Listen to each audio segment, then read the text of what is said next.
Latin America has been reduced to South America from the economic point of view. This is a process that was accelerated in 20 years, a very short time. Well, looking ahead, which is the probability you are saying to constance in the present limits of Latin America? And second, which must be the role of Brazil in order not to suffer additional limitation of territory?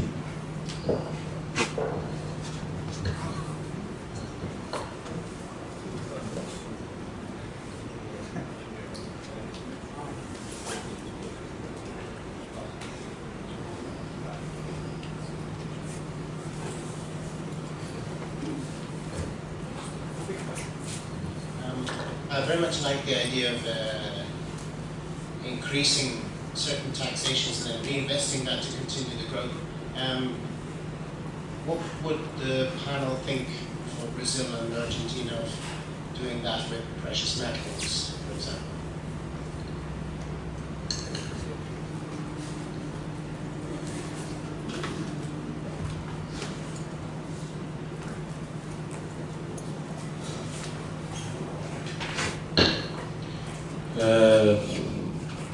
We had that, we had last time at Cefit a conversation with that when Ricardo was here the other time on the role of Mercosur.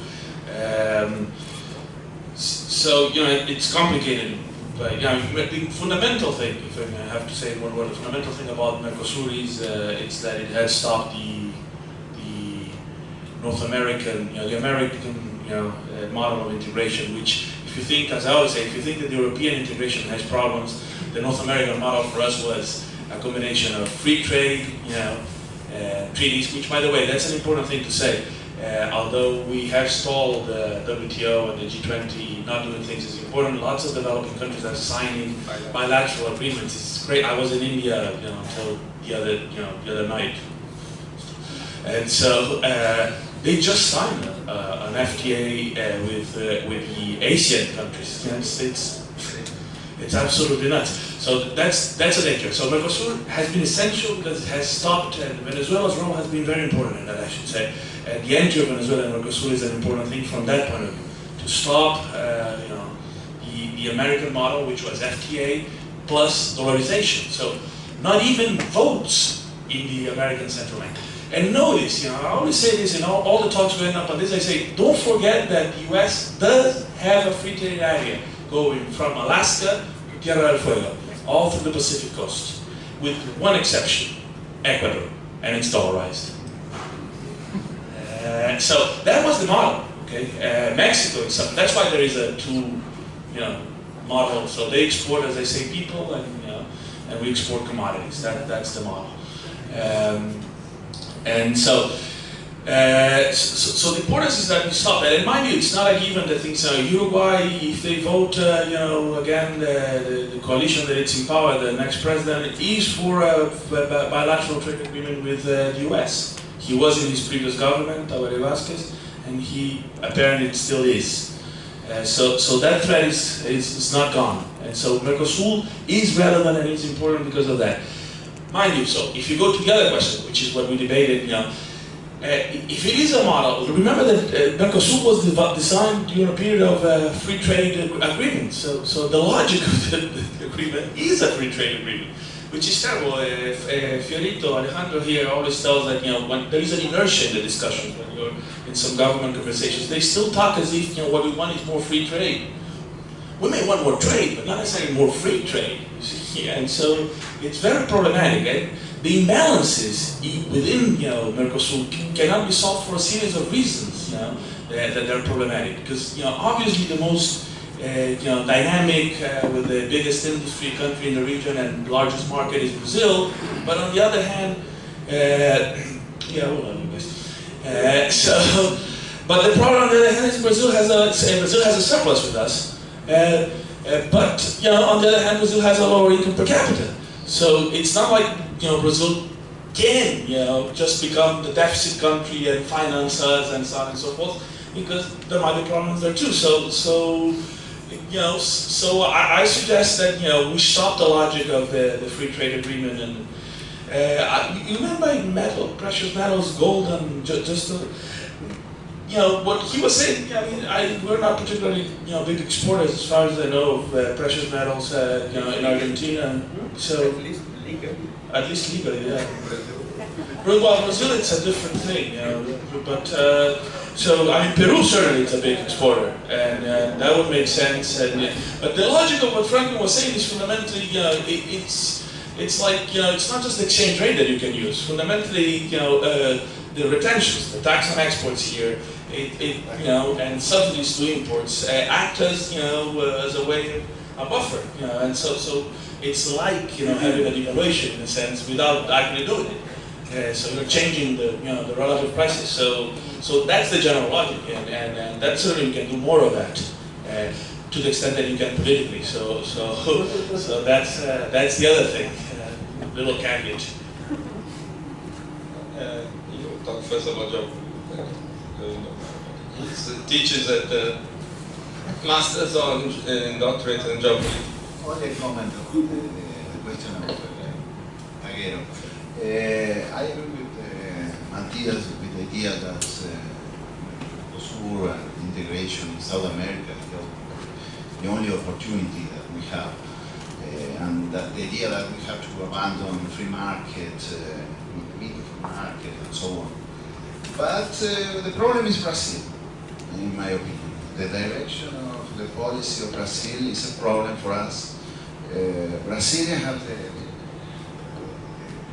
the ability to convince the world, and Pelé is 1,281 goals. They are counting the goals that he did in the beach with Eduardo Crespo in the office.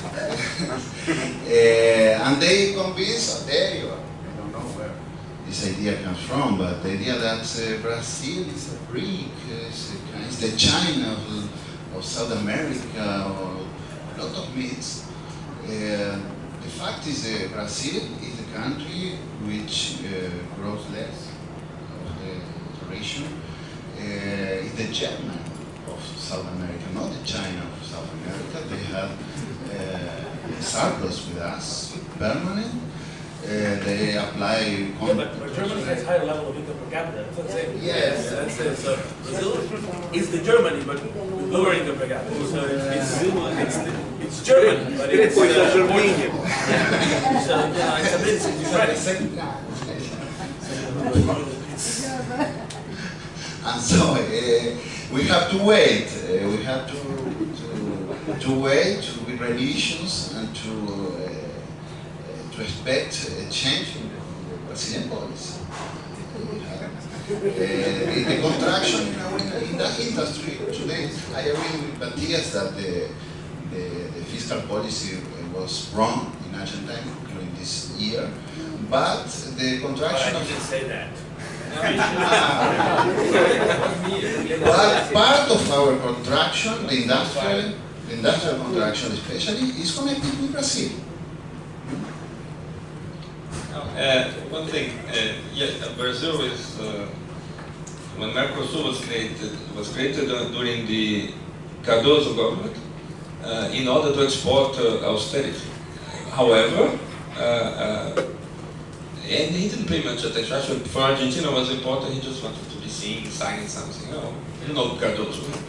But when the thing changed in the 2000s, it was used as a tool for South American integration, not free trade integration. Now, for instance, and the confusion between political and economic integration in South America is so big that my passport is written Brazil, Mercosur. It's not written South American Union. It's ridiculous. I'm a citizen, and he's a citizen of a market. It's crazy. It's not like it should be UNASUR, but it's Mercosur. I never seen, even in Europe, I'm a citizen of the single market. No, I'm a citizen citizen of the European Union. But anyway, it was very confused, and this confusion was useful because it wasn't very important. And it was used by these progressive governments, who are even French personally, luckily. It was this great coincidence of left-wing leaders that got along well, that did not have sub-imperialist tendencies, that entered in power when winds were favorable. They didn't have to manage the crisis, but they entered when the crisis had been done, and who changed the nature of integration to, it's too much to say, it's of course it's Portugal or Germany, because it's not punitive, it's not conditionalities, quite the contrary.